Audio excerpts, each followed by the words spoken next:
శేషాద్రిపై సంతతి కొరకై అహోరాత్రములు తపస్సు చేసే వానర కేసరి కేసరి కుల సతి కడుపు పట్టగా జనించినాడొక అసమాన బలోద్ధతుడు సంయుతుడు అంజనాసుతుడు పవననందనుడు.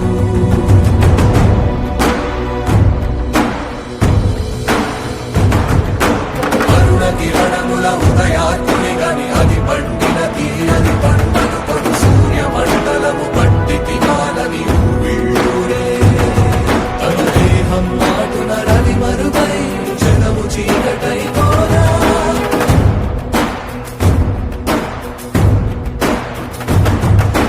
అది అమరేంద్రుడు గమనించి తన ఐరావతమది రోహించి ఆంజనేయుని సమీపించి తన వజ్రాయుధమును విసరగా అది పవననందనుని హనువుని తాకా చిందిన రక్త బిందువే విద్యుద్వేగంతో ధరణి స్థలి వంద కడలిలో చచ్చి వంద కడలి అట్టడుగున గల శ్రీరంగ శుద్ధి గర్భము చేరియట.